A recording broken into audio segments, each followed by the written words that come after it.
Welcome back to another episode of the Feature Presentation Podcast, where every week I take a deep dive into the trenches of independent filmmaking. I am your host, Derek Diamond, back after a little bit of a brief hiatus, getting things ready for my next short film, which I will be, if you're watching this live or the week it comes out, we'll be filming it this upcoming weekend, but I'll talk about that more on next week's show. But for this week, I am excited to be joined by visual effects producer, Mr. Zach Hamelton. Zach, how are you, sir? I am doing well. You caught me on the East Coast, so it's a little late. I was able to have some help with my significant other putting the little one down so we can have our chat here today. But I'm very excited. Awesome. Yeah, I feel like it's rare to talk with guests who are on the East Coast. Most everyone's either I'm in Central Time, so either Central or all the way on the West Coast. So rare East Coast guest. So no, I appreciate you taking the time. I know it's 9:10 your time, so I appreciate it. Happy to help. Awesome. So I always like to start off by asking all my guests this, because as you very well know, there's not really a how-to guidebook or really a set way to get into the crazy industry that we both love. So what made you want to get into the crazy world of filmmaking?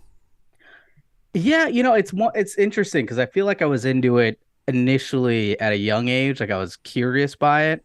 And even in high school, I was able to do a vocational school at the East Valley Institute of Technology in Arizona. And it taught you kind of the fundamentals of animation and modeling. And again, at a lower level, but still kind of exposed you to it. And I was really excited about it. And when it came to go to college, I went to all the schools like University of Art and Technology and, AI and all these other schools. And all I was hearing is like, yeah, it's going to be like $90,000 or more. And you're going to get paid like 30 grand, for like 2-3 years.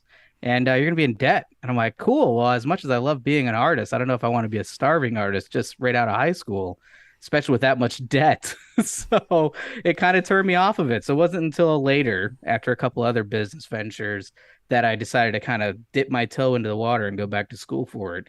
And I was about 23 or 24 when I finally decided to make my way over here. So, yeah, it's that's how I felt about Full Sail. When I left my community college and was looking at possibly FSU, UCF, and then Full Sail came up, and then I'd heard stories that it's a great school, but it's gonna cost a lot of money. And then I found out how much, and I'm like, I'll just work freelance for a while. I'll actually make money and not like be in debt thousands of dollars. it's a weird one because really, at least as an artist, if you're looking at visual effects, for instance, right, in my wheelhouse, you don't necessarily need to have a degree. And so I think that's kind of an interesting one because it's like, well, then, I mean, you've got schools like Ringling or SCAD, they're going to charge an exorbitant amount of money, upwards to sometimes 100, 200 grand for an education that is an amazing education. And the experiences you're going to have there, like it comes at a cost, but there's a reason why it's expensive. It's not like it's needlessly expensive. But again, you are still going to technically be making like 30 or 40 grand, your first job. Now, it is a pretty quick jump up as an artist as you progress, and you could be making six figures as an artist for sure. But if you don't need a degree, it's like, well, do I go to college? Do I go to even a technical college like Full Sail, for instance, or do I get a certificate and only spend like $30,000 on a 1-year program, and now I'm in the business? So it's something that everyone has to kind of weigh the odds there and what seems, the pros and cons, if you will. Yeah, and also there's so many different avenues that you can take besides going to school. And I still think classes are very important because they teach you the fundamentals and the basics. But you also have other means like a master class, or you have, so many other avenues online where you can kind of get an education to an extent. But in my experience, I've learned that, as many classes as you can take, the best way to learn it is essentially to just do it. Find a set, if it's like a local film, find a way to be a PA. It's just doing it has been, my kind of the direction that I've been taking. For sure. Yeah. And even in production, if you want to do the traditional route of production as well, just even being a PA, honestly, I would even argue being an extra, right? Because what do extras do all day is literally sit around set until they're needed. So you can absorb a lot if you're, observant of what your surroundings, you make connections within reason. No one wants a chatty Cathy on set, especially if you're an extra. But even talking with other extras and just again, just being in that area is a big deal. But there's a lot of PA jobs you can get with little to no experience. And you can kind of ping pong around, especially as a day player, and go to different departments. Okay, well, this day I'm on makeup, and the other day I'm, in the production office. Like you can really kind of see like what fits, your style, and then you could really kind of go any direction. You could end up being a director's assistant or various other options on set too. Yeah.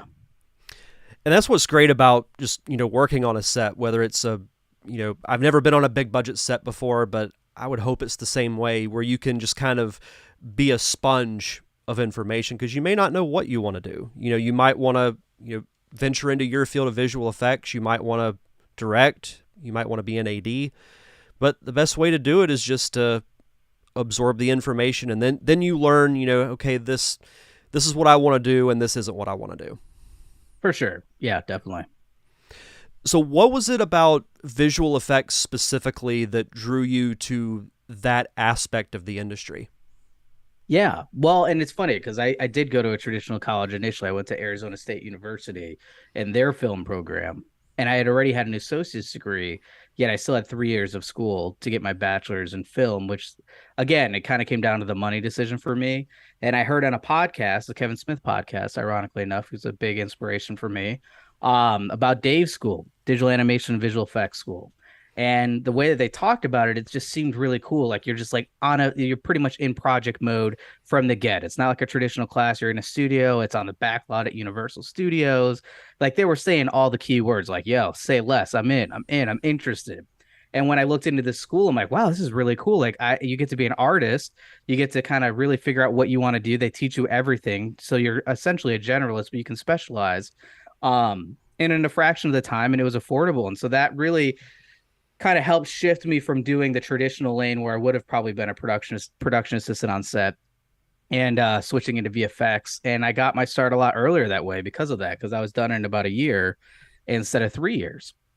And so that was kind of it a little bit, but also I was always intrigued with, honestly, I'm really intrigued by invisible visual effects. Like that's always something that's piqued my interest.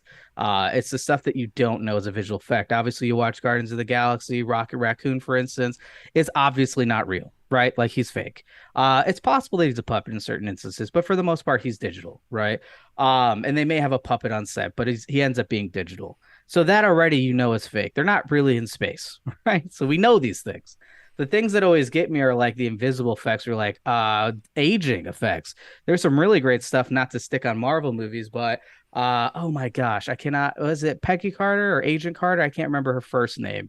But when they aged her, like traditionally you would have done makeup and it would have been very restrictive because of all the makeup that they would put on, but it could have been great. There's great instances of amazing practical effects makeup for aging. I think of The Exorcist as one of those with the elder priest. However, they did it digital. And when you do it digital, you get all the nuances of the actor's performance and nothing's restricted because of those prosthetics. So there's, pros and cons to everything, but it looked fantastic. And I don't think a lot of people immediately think visual effects. I think they probably think, oh, they probably did practical effects or some kind of makeup on her. It's interesting. That's actually, first of all, I agree with you about the Kevin Smith inspiration. He's my inspiration for both wanting to make films and podcasting. I remember listening you're speaking to the choir here. Yeah, I listened to Smodcast back in 2013, and a friend of mine and myself were like, we should try this. And here I'm still doing the podcast thing years later. Love it. But I actually wanted to ask you about what you just mentioned about the invisible visual effects, and you mentioned the de-aging. We're seeing that a little bit more now with, and I think the biggest example is in the season finale of season 2 of The Mandalorian when they brought Mark Hamill in and they de-aged him to look like he did in Return of the Jedi, which I don't think anybody was expecting. I certainly No. wasn't, and it was just what was your initial thought when you saw that? Well, the one thing they don't teach you or tell you about getting into visual effects is that you're never going to look at movies or TV the same. Like you're always the questions will always pop. You're like, well, how do they do that? And you're going to think about it, and it's going to take you out of the project for sure. Corridor Digital did a fantastic job of them kind of trying to surmise what they did, and I do feel like it was. I think in Mandalorian, likely a CG option, possible deep fake to help with the tracking, but I do feel like that was a full CG head replacement over the actual actor. But that's an interesting one because we're talking about invisible effects, right? The goal is for you to think that's just young Mark Hamill.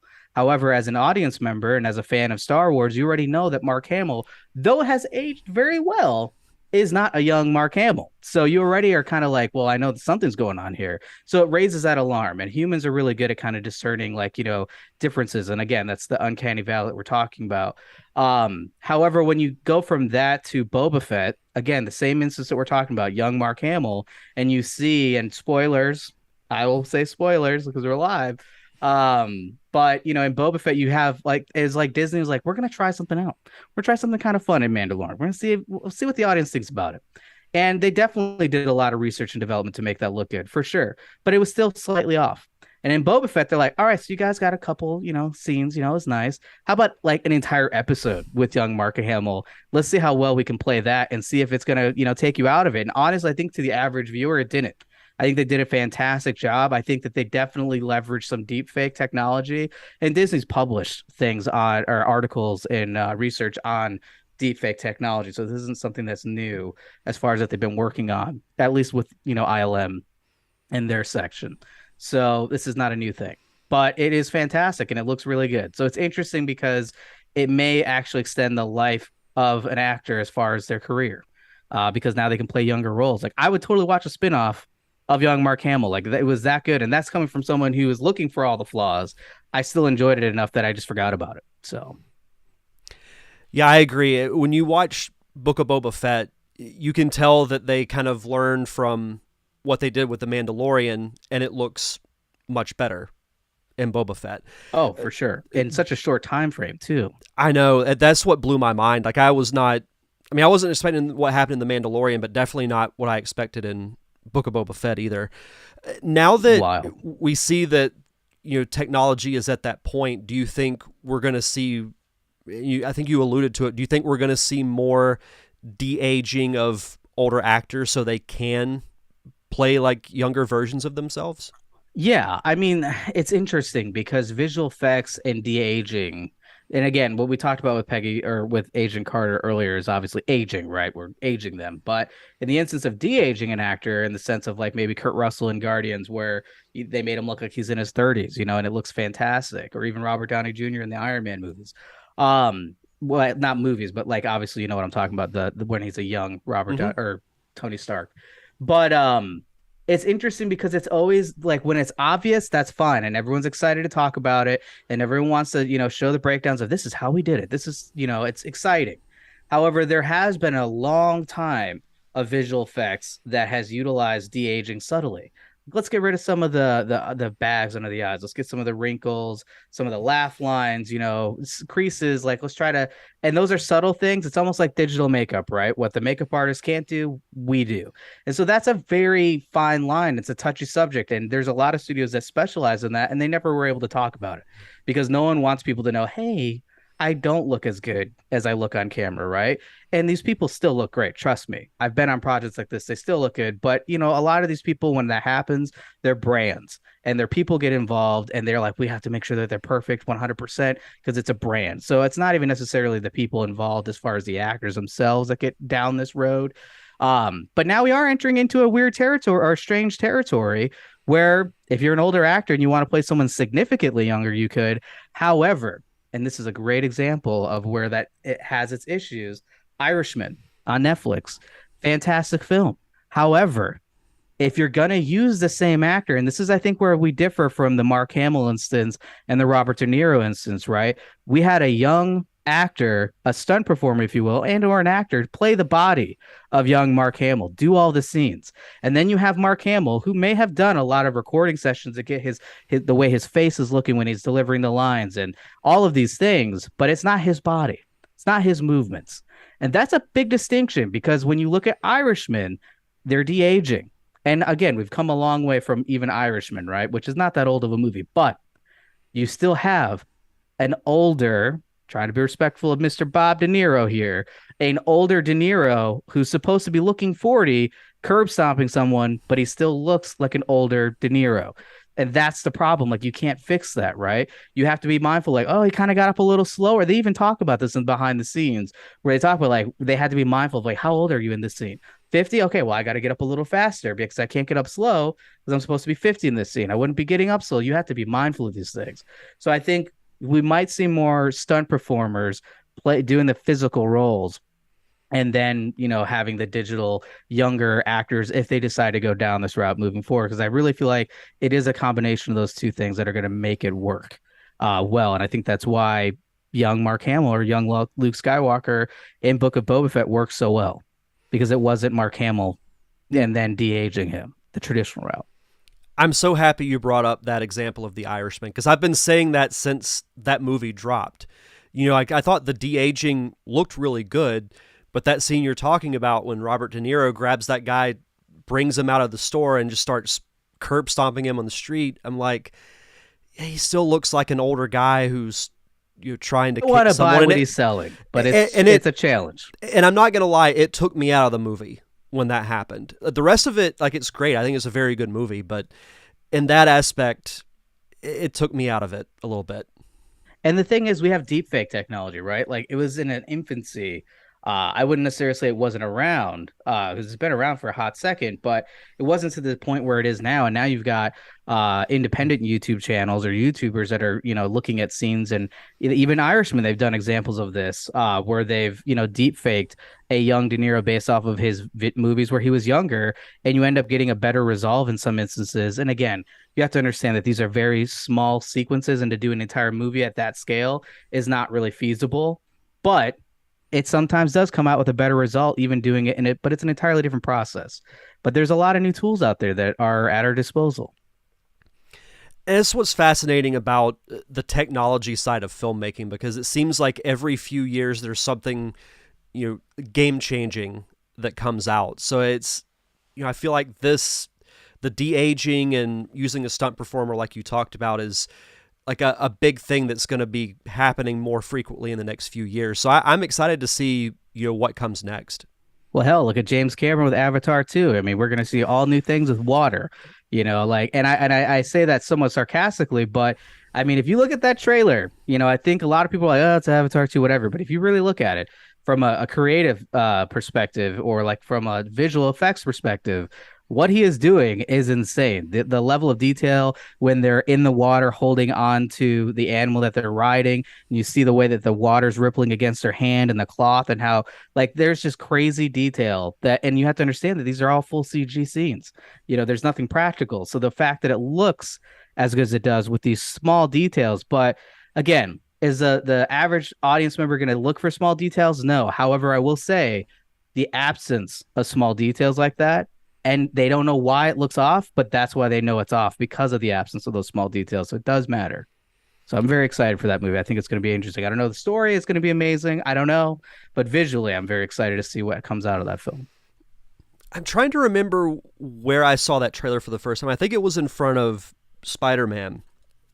But when that trailer, like when the Na'vi first, that first shot, whenever they're walking along the top of those branches, it got an ovation. So there is an excitement for it. I know people like to criticize that movie, but it's like whenever James Cameron makes something, it's pretty much a guaranteed success. And it's a Spielberg quality for sure. Yeah, and I think the fact that he looks for new ways to challenge himself, because he's made two of the most successful films of all time, I think speaks to the fact that he's never satisfied, and he's looking for new ways to advance technology, or, as I said, challenge himself as a filmmaker. And those are the projects I get excited about. even though now I'm in the producer chair and it's obviously different because I'm not part of creative, but those are the projects that are exciting where you have to do some research and development to figure out how are we even going to do this because no one's done this before, and how are we going to tackle this? And you have to explore that road yourself, and you have to figure out all those problems for the first time because you're the one that's solving them. I think is really fascinating. And in visual effects, you get a chance to do that more often than not, I think. For sure. So talk me through your role as a visual effects producer. Like what is, say, a day in the life of your career and your job? Yeah, well, it's interesting. Right now I'm a project producer, so it's a little bit different. So I'm dedicated to one film and that's my film. And so a lot of it is really just managing the artist, co-managing the artist, obviously with the VFX supervisor. And the VFX supervisor's real, job is to manage the artist and the creative vision of the director and ensuring that visually everything is looking how it's supposed to and critiquing things in that aspect, and helping the team, get to that goal. Whereas a VFX producer, it's more mindful of like, making sure the morale's good, making sure that they're, working at the right amount of hours on certain shots, that they're not. It's the less. I don't want to say it's the less fun. I really enjoy my job. I truly do, but it is like the more. All right, well, I got to make sure that they don't go over their time on this shot because we've allotted this much time. And if they do, then that's going to affect our margin on this shot. I also want to make sure that people aren't getting burned out and working too many hours. Like you're mindful of that. You're also in charge. The biggest real thing that I'm in charge with is client facing. So, you're dealing with the client, and that means that they can call or text you whenever they would like. And a lot of clients are very mindful of your time for sure. But when they're on set and stuff like that, it's a little bit different because it's a very like, I need a lightning answer, and it's totally understandable. But you're dealing with those meetings. You're making sure that everything's going smoothly.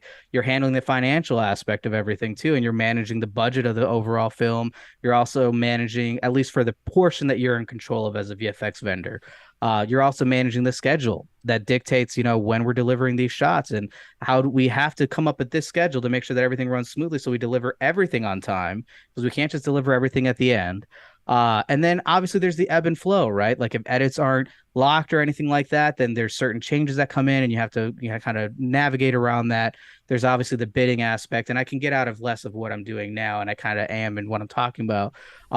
But traditionally, as a producer, you do handle a lot of the financing, and a lot of the client relationship and making sure that they're happy, making sure that everything's running smoothly. And obviously, the VFX supervisor has a large role to play in that and dealing with conversations with the director and making sure that they're on the same page and the director feels like, okay, he's going to make my vision a reality. But yeah, I mean, traditionally, it can be really interesting. Like in TV, it's really crazy because you can get involved at a very early stage. I mean, there's projects I've been involved with where I got a script for a pilot and I got to look at this script. I got to call out all the visual effects in that script that I think might be VFX. And you may have a conversation with the client. I'm rambling. I'll try to keep it short. But you'll have a conversation with the client and they'll kind of give you an idea of what they're looking for that script. You bid everything out. This is what it's going to cost you, the visual effects. You go back and forth a little bit. They're like, cool, let's do it. They film it. They're going to try to keep to the bid. And then you're supervising on set to make sure they film it in a way. You get all that stuff back, and now we got to create the schedule to make sure everything's running smoothly. And then if there's any changes, you got to make sure that we're getting paid for those, but that we're trying to also catch that and communicate with the client to avoid certain situations so that we're all a team. We're not trying to nickel and dime somebody. And then once all that's done and you deliver everything on time, then the pilot's out the door. But then the pilot might get greenlit. They come back, and now you're on the season. So, and again, I'm really kind of condensing it down, but even when they're filming, you're involved because you're in all the production meetings. You have to be because stuff comes up like, oh, we're going to shoot it like that. Well, no, actually you need to shoot it like this. Or, hey, let's be mindful of this. Or, hey, what if we do that in post? Like, can we do that in post? Like, what's that? What's a rough idea of what's that going to, like, everything's again, very fluid, if you will. I don't know if that's a perfect summary, but it is a lot going on for sure.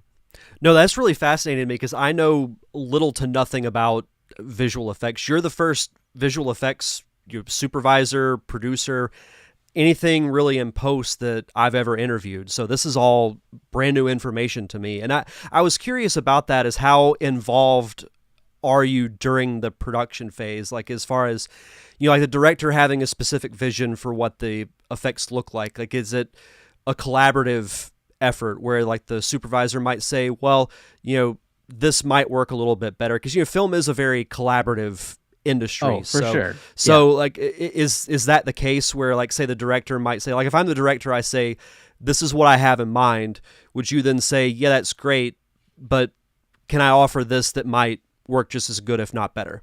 Oh, for sure. Yeah. There's definitely a level of problem solving that's happening, right? Because they may, and this is where you kind of start, not necessarily, I wouldn't say competing with other departments, but you're going to have your practical department that will be like, well, we can do it this way. You're like, all right, cool. Let's try it. If it doesn't work, then we have this as a backup and you're providing that backup, right? Like, well, if let's try to do these explosions practical on set. It sounds like everything's going to go great. It sounds like it's going to look really great. And we're in favor of you trying to get it on camera totally. However, worst case, if it doesn't, these are some options that will kind of let you know the cost of these options, and then we can maybe do a test to show you what that looks like. So there's definitely that, and there's a lot of test and R&D that sometimes happens with certain types of projects. But even then you might even get involved in post viz or pre-viz where you're kind of laying out a shot like, well, we could do this full CG. Or you, and COVID's a perfect example of visual effects really coming into the play with the problem solving aspect. Like, look, we've got 50 actors or we got 50 extras. I don't want to do digital crowd, but how are we going to do this? Well, we could tile it. And some, you have to understand, like some directors aren't super experienced with visual effects. Sometimes you have to lay it out a little bit, or kind of explain it to them. More often or not, I feel like it is becoming the norm that they have some understanding. But crowd tiling is a really good example, or a really great solve. If you've got the right equipment for your camera, you're able to repeat certain camera moves. You can take those 70 crowd, change them into different outfits, and now we've got them here. And now we're going to put them up here, and we're going to put them over here, and we're going to put them over here, and we just keep moving them around and repeating that camera move. And then in post, as a comper can take all those different elements and stitch them all together, and it looks like you've got this massive crowd, and they're all real people, and they've all been filmed on camera, and now you're stitching them together, and it's one of the many ways that you could do digital crowd, especially when you have a limited amount of people that you can use with extras. COVID testing is very expensive. I can imagine so. I was watching some behind the scenes featurettes on the trial of the Chicago 7, and Aaron Sorkin talked about that exact same thing. And there's a huge scene in a park where they actually duplicated the crowd, like you were talking about, and changing their outfits and everything. And it was mind blowing to me, but it's also like it's genius.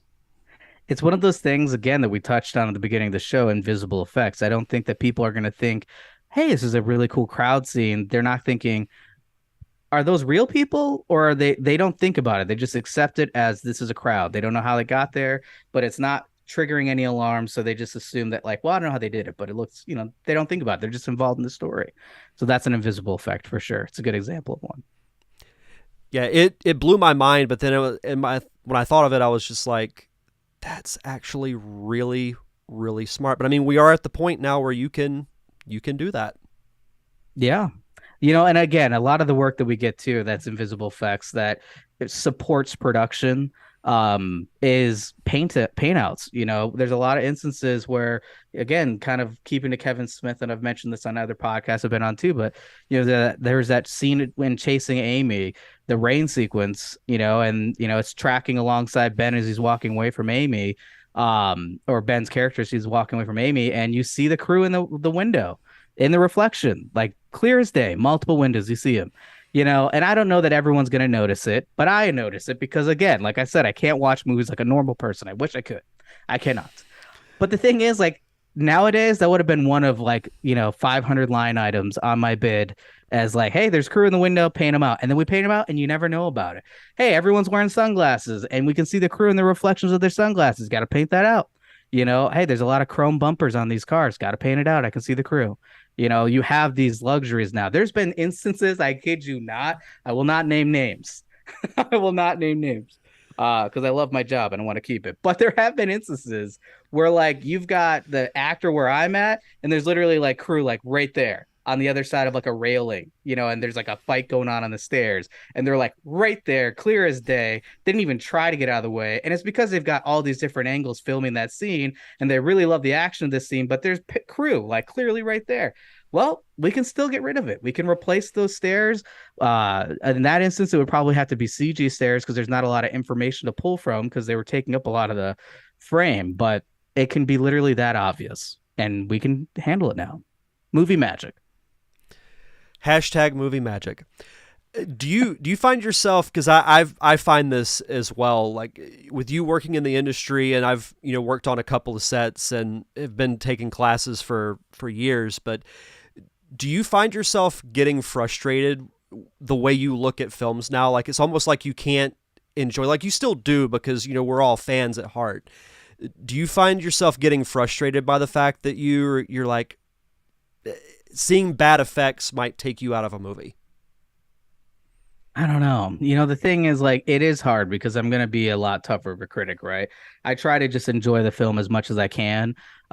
Thankfully, I've been on one project right now for going on 7, almost 8 months, but at other studios I've been involved in like upwards of 5 or 7 projects at a time. And so you're seeing everything. And so I think the one thing that I always get excited about is seeing a movie I haven't worked on or that I know of that was going on in the studio that I was working on because everything gets spoiled. I kid you not, like I worked on little things and like the first shot that came across my desk was like one of the main characters not being so alive anymore. And I'm like, seriously? Like, all right, cool. Well, no avoiding this one. I know what happens. Awesome. Where do we go from here? Like, it just sucks, As a fan of movies, you like to enjoy the movies and not have it spoiled. So that's something I can take solace in, that I always at least get to experience that. But yes, you are going to see it. I think the thing that frustrates me more than bad effects is the reaction to bad visual effects, because I think that people have become so accustomed to being spoiled with great visual effects. I mean, even on, networks like Fox, and NBC, there's a caliber of visual effects that didn't used to exist anymore that's happening. And a lot of it's invisible and people don't even realize it. And obviously you've got your premium services like HBO that are just bringing film and cinema quality visual effects on a weekly basis to episodics, right? But heaven forbid you mess up a little bit, because they're gonna they're gonna light you up. I mean, it's frustrating because I've been on so many projects that have been in crunch. No one likes to talk about it. Crunch happens on set. It happens in post. It happens. It's just the nature of the beast. There's a lot of stuff going on. There's a lot of moving parts. And sometimes you got to just buckle down. You got to get it done. And is it great? No. And we try, as a producer especially, to schedule as much as we can in advance to make sure that doesn't happen. But it will happen. And I've been on shows where you're just getting hammered and you're trying to just stay above the water. You're doing the best that you can.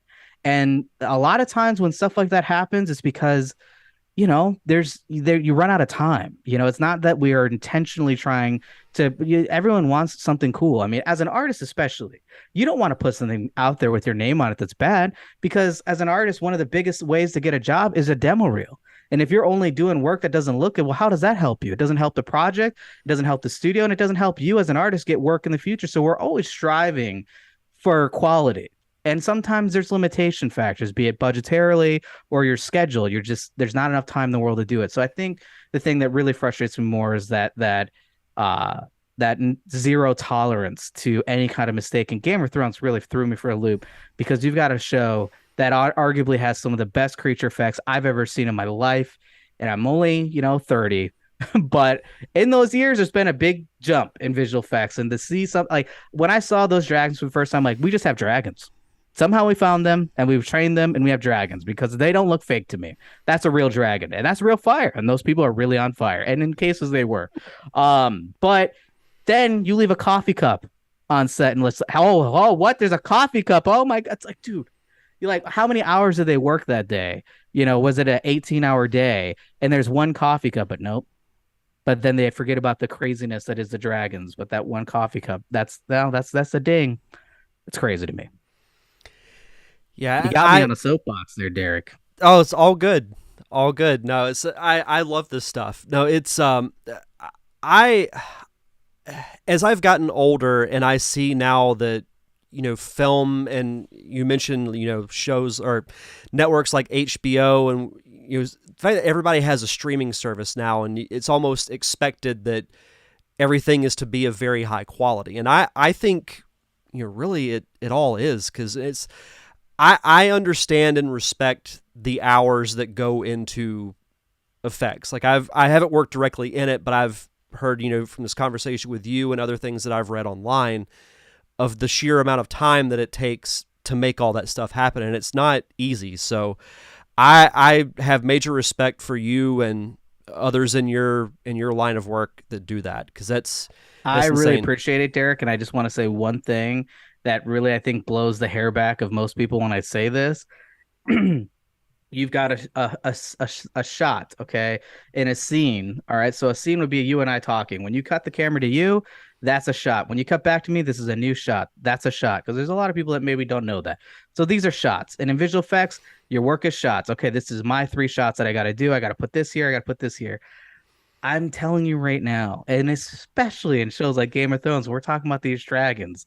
There's a dragon and it's flying over the caravan and it's about to light everybody on fire. And that opening shot is super awesome. And it's like a good 5-10 second shot. And it looks great. And then now you've got all the cuts in between and you're cutting all these shots and they're like 2 seconds, 3 seconds. You have to understand that 3 second shot, amidst all the flurry of shots that you're seeing, probably took like 2 to 3 weeks to complete. 3 seconds. How long is an episode? 3 seconds could take upwards of 3 weeks to get that to look perfect. It's insane. Like you're working at such a crazy high detail and level for seconds of film or a TV show. It's crazy. People just don't get it. Just don't Well, get it. yeah, that some of them just they just don't. So as we start to wrap up here, I did want to ask you about 2 shows that you worked on in recent memory that I personally have really enjoyed. They're both Star Trek shows, Star Oh, Trek well, there you go. Picard and Strange New Worlds. So how was your experience working on those?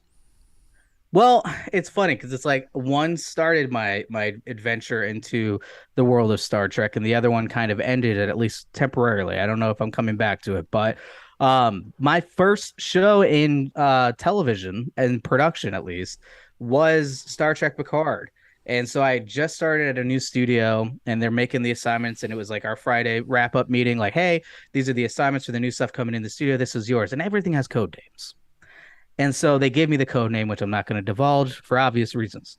But it doesn't sound like Star Trek. So I'm like, cool. They gave me something small, wet my beak a little bit. I'm getting into the swing of things. Great. Come to find out, it's Star Trek Picard, the first season. Holy crap, do I have my hands full? I'm primary. I'm in charge. I'm essentially the Bible of this show. I'm memorizing shot names. I'm in charge of the client, and really trying to make sure that everything communicates well and that all that level of communication. I'm in charge of the artist.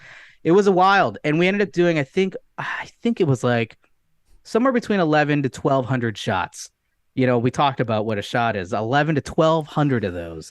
And there has to be consistency across the board because especially what we were doing was a lot of the monitor and holographic displays in La Serena and coming up with what is a rule set like. Well, if no one's standing there, then there's no screen on. But if they sit there, then now there's a screen on. Well, what's on this? What's this? What's the idle phase of this screen? Well, what's it look like when they're in battle? Like all these things you have to keep track of and make sure that consistency is there, as well as help develop the look of that. It was wild. So that was a really fun show. It was a lot of problem solving. Obviously, if you've seen the show, the captain of the La Serena, all of his crew is AI, and they all look like him. So every single shot is a split shot where you've got a stand-in and him acting, and then you've got to now replace the stand-in with his performance, where the stand-in is for every single shot that's happening, and make it look seamless. And they were really smart about it, but they were also like creative about it. They're like, well, let's do something wild, like let's have him walk behind. Like let's have him literally working on him, like where there's interaction instead of just doing it like a lock off and they're here and here, right? They really tried to kind of make it dynamic for sure. So that was a lot of fun. And I really enjoyed it. And it really made me love Star Trek because I had to do a lot of research for that show. Cutting or moving forward to Strange New Worlds. And now I'm really excited because this is, another really big project. Picard was a big one. Sir Patrick Stewart's coming back as Jean-Luc Picard. It's a big deal. Strange New Worlds. We are predating anything ever made for Star Trek, and we're trying to bring back that classic feel. It's a big deal. There's a lot of excitement. Honestly, there were times where I forgot how much the excitement was, and then I'd see like a convention or I'd see a panel and people freaking out. I'm like, oh, okay, well, I'm going to take that back to me with me to the office and make sure we really do a good job because I did not realize it was that insane. But one of the things that we did at Crafty Apes was develop the transporter look, which is not like blasters and phasers, although we developed some of the results and consequences of certain phaser blasts. But the transporter, like we want it to look classic. We want it to kind of have that vibe, but we need to also make it modern and fun because we're trying to do both. And so we had to research how the hell did they do this transporter effect in the classic series? How did they do it in the remasters that most people are seeing on or Paramount Plus now? How do we get that look but make it cool? And so we ended up developing it. And there's a lot of back and forth with the creatives at CBS and the executive producers and the showrunner. And once we finally dialed it in, it's like, cool, this is it. This is a transporter. It will not be any different. This is the one. And so all the other VFX houses that are working on it are now using our setup, and they're mirroring what we came up with, which is freaking cool. Like, it's like coming up with the next version of the lightsaber. It's very iconic. So that was really exciting. And that was also the first Star Trek show, by the way, to ever get a New Mexico Film Office badge at the end of an episode, because we did 80% of the work in our Albuquerque office that I helped set up for Crafty Apes. So that was really exciting for my guys. As well as the show, just to kind of make a little bit of history there, because it's a very relatively new film office in New Mexico. So it's kind of cool to see that as part of Star Trek now, even if it's in the credits, but still exciting.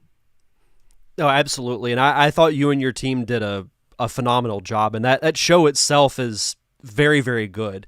And I'm not a huge Star Trek fan by any stretch, but I grew up loving The Next Generation, was excited when they announced the Picard show, really enjoyed it. But I think with Strange New Worlds, you hit the nail on the head. It's a nice kind of blend of the classic Star Trek, but with a modern flair to it. So, and the storytelling, we're back to the every episode is a different adventure, and there may be some overarching storylines, but overall it's a new adventure every week. And I think that's something that a lot of the fans are really eager for, and we're missing. And I think it also brought back a lot of nostalgia, kind of going back to that too. And it makes every week exciting. Not that the other format's not exciting, but it's, oh man, we're gonna go really different. What's this? Are we in what? Who knows? It's Star Trek. We can do crazy. We're in a medieval castle now. Things are crazy. What's happening? Like anything's possible. No, absolutely. What is one piece of advice that you would give to someone who wants to venture into the field of visual effects? I would say really do your research before going to certain schools. There's a lot of really great options. It's not that they're bad options out there. It's really just, what do you think is going to work for you? Are you really eager? Do you really want to get into it fast? Well, then maybe, like I talked about, a certificate program might be best for you. Do you want a degree? Do you want that experience? Well, there's options for you there too. But ultimately, I think we're in an interesting space now because you can work remotely. That wasn't an option when I got into this business. You had to just move where the work was. And now you may not have to. But I would say be open geographically, because now we are starting to go back into the studio at certain facilities, or do a hybrid.